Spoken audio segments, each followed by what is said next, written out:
I, male 24, was responsible for reading a eulogy at my dad's funeral. It wasn't a surprise when he passed away. We knew for months it was coming. My dad was a fantastic father.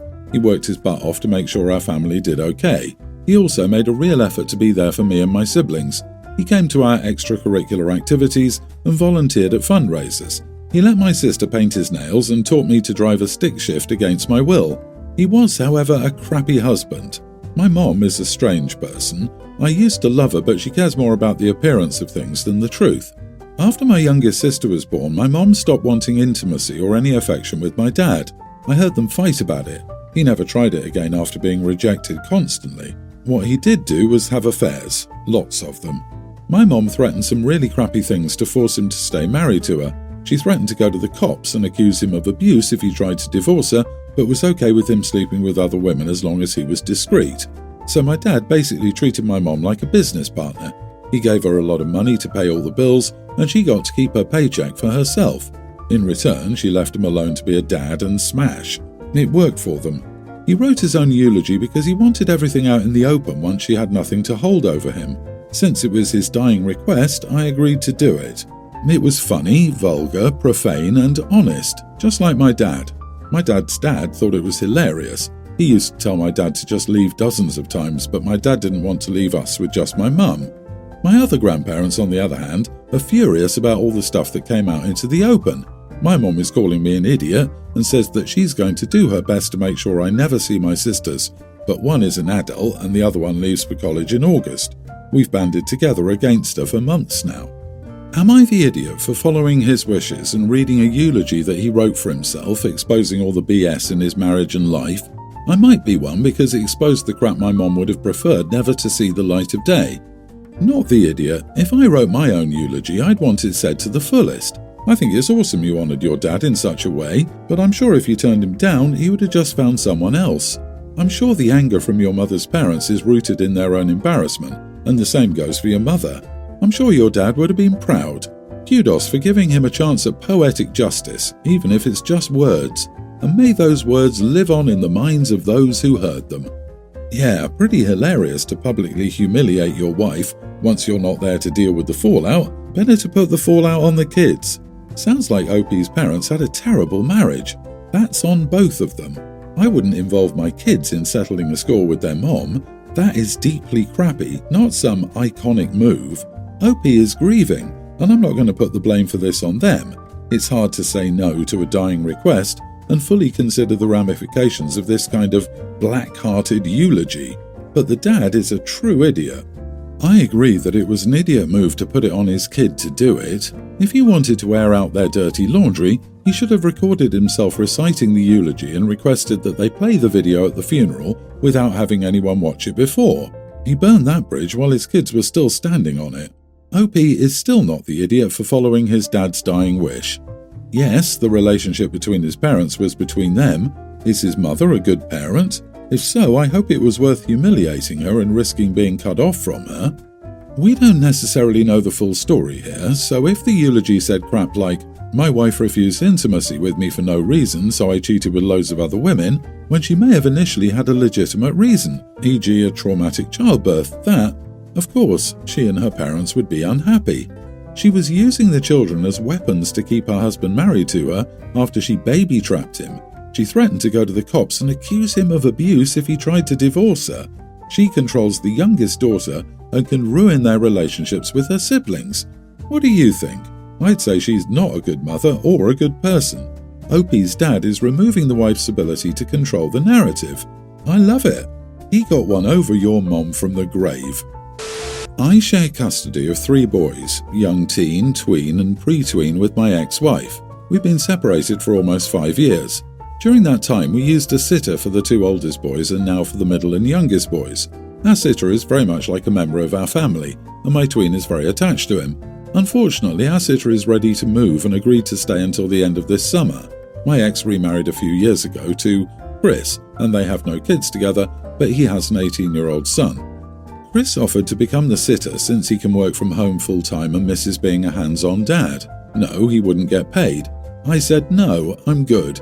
He was pretty upset and asked why. I simply said that he's not a neutral party and I don't think you'd connect with the boys as our current sitter has. Plus, I don't think he has the patience. I can't see him having a sense of humour when the oldest cops an attitude, when the tween refuses to shower, or when the youngest whines. I said worst comes to worst, I'll take care of it myself by changing my work schedule so I can work from home full time. He asked me what was up with my attitude and I said I was being blunt. Things have gone well for the last 5 years and I want to make sure it still does. My ex is angry at me and is complaining about the money that has to be spent on a sitter. She said that I should be paying 100% of the babysitter costs if we ended up needing one since I turned down an opportunity for a free sitter. You are the idiot. If you're determined not to let their stepdad do the babysitting, which, barring a pressing reason, honestly sounds like you resent the idea of your kids bonding with their stepdad, then you need to pony up the cash since you're the one vetoing the free option. It wouldn't even be babysitting. Oh no, how dare the kid's stepdad want to actually parent and bond with his stepkids? OP, do you have any idea how many kids of divorce would give anything to have their stepparent actually care about them? It sounds like you're bitter that stepdad would get to spend more time with the kids. And he has an 18-year-old son, so he has the experience and has been involved with his stepkids. Nah, he's jealous and still not over his ex, so he's got to pay for a sitter. I'd be checking the custody agreement if I were your ex. In my agreement, I'm only responsible for childcare on my custody days and can decide what that childcare is. My ex had his mom babysit for free on his days while I was paying for aftercare on my time. Now that I'm remarried, I definitely have my husband's help when needed. Update: my kids are not dogs who love anyone that feeds them and takes them out on walks.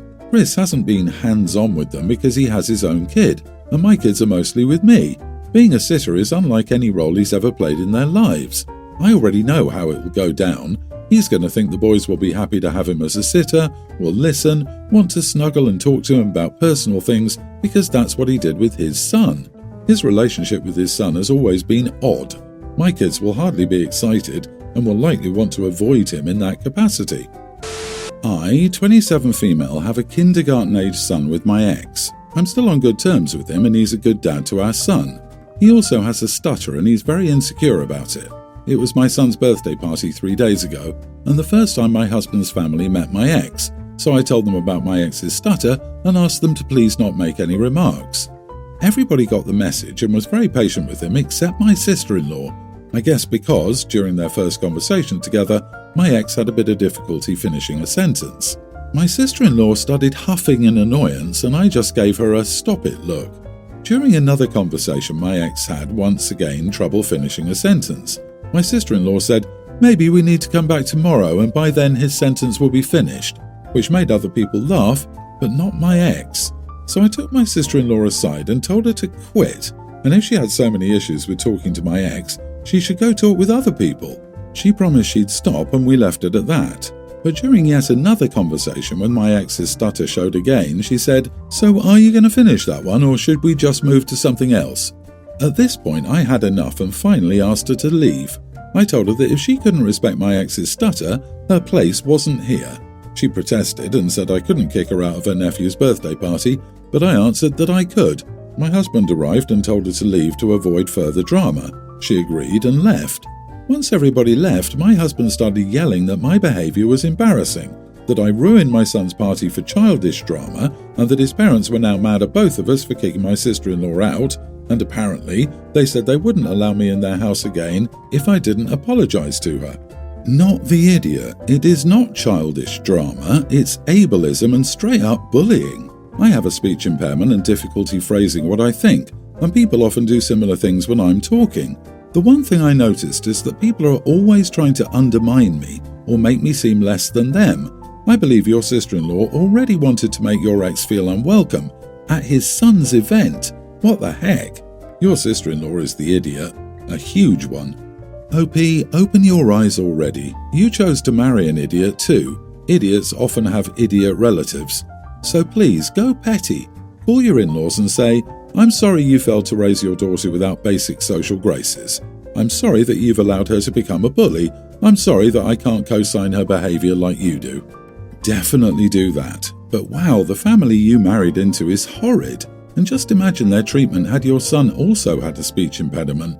Common decency aside, The sister-in-law must be removed for your son's benefit. Your son should not be around someone like that and witness someone mocking and belittling his father for no reason. That is entirely unacceptable. I would be extremely wary of the humour and examples your husband and his family are setting for your son. Your husband's reaction to this was a giant red flag, and this wasn't little, childish or petty. Also, the party wasn't ruined. The absence of a grown adult making fun of someone's stutter at a child's birthday party could only improve the party. I, 37 male, and my wife, 36, have 2 kids, kindergartner and pre-tween girls. My wife is pregnant with our 3rd kid now. She's 20 weeks pregnant. So my daughters have never been picky about their food since I used to cook all meals and never introduced them to junk food. However, about 2 months back, I was assigned to a new project at work and started working long hours, 70 a week, so I've been unable to cook as often now. I wanted to hire a cook because my wife was having severe pregnancy symptoms, but my wife said she wanted to try cooking for our kids. And she also didn't like the idea of a stranger at our house. I agreed to her idea since she suggested it herself. For the first month or so, she cooked diligently for the kids and both of us. However, after that, she reduced the quality of the meals. What I mean is she started making easy-to-cook foods for the kids. She also started giving them junk food as snacks so they wouldn't be hungry for real meals. I chalked it up to her pregnancy nausea for the first few weeks. Still, last week when I prepared an elaborate meal for the family on Sunday, the kids refused to touch the food because they wanted the usual buttered noodles. So I told my wife that I'd be cooking all the meals from now onwards because the kids are getting spoiled from eating junk food all the time. She got mad at me and said she was trying her hardest and I should be more appreciative. I told her no one forced her to cook, and I'd already suggested hiring a cook, but she was the one who refused. She said that I didn't understand her discomfort with having a cook and that hiring one was out of the question. She also told me that I can cook all meals if I think feeding the kids healthy food is so easy. I told her that I would do just that. That very night, I stayed up making different kinds of healthy food options for the week. Fruit salad, chicken stir-fry, pasta sauce with veggies, mushrooms and tomatoes, then blended, cauliflower soup and banana bread. I froze everything so they could be reheated during the week. I've just reheated food throughout the week and gave it to the kids. Since they only want noodles, I added the sauce and chicken stir-fry to the noodles along with grated cheese. They just eat it without detecting any veggies in it. For their school lunches, I pack ham and cheese, tuna, chicken sandwiches the night before, along with fruit salad and chocolate milk. They get a slice of banana bread for after-school snack, sandwiches and soup for dinner for me and my wife. My wife told me the food tastes good, but it's stale food, so she thinks it's the same as what she used to cook for the family.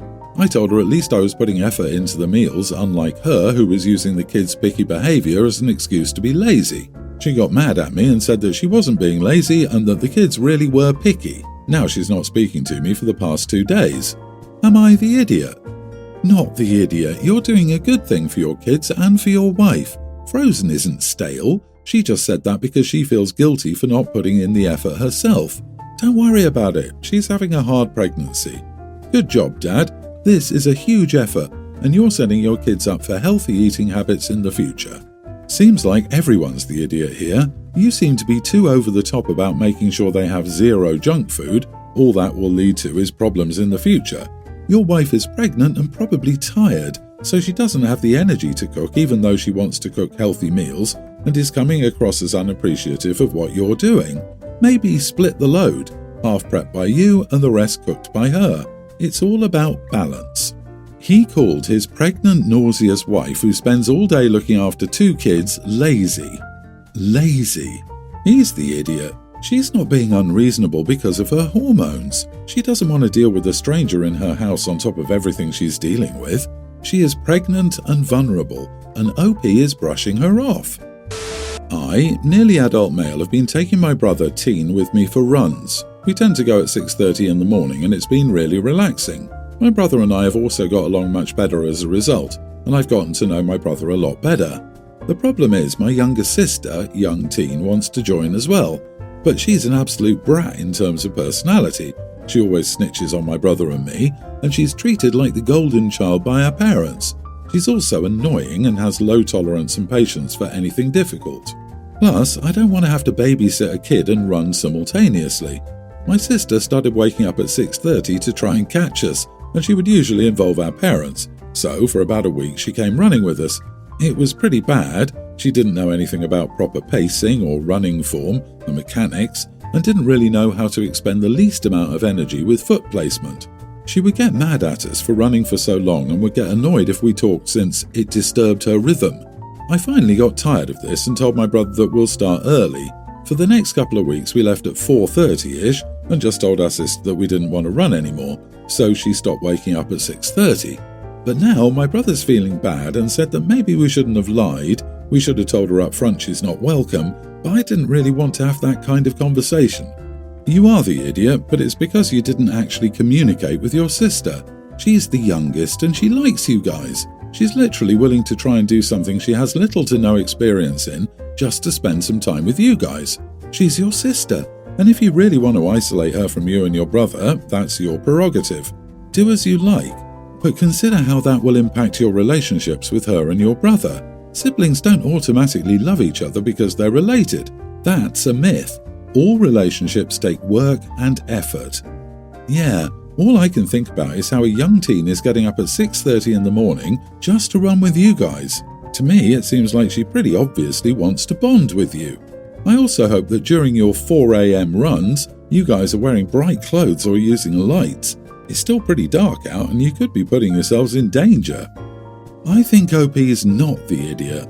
I get the people saying there should have been a conversation with your sister, but this seems like a bigger issue stemming from your parents and their favoritism.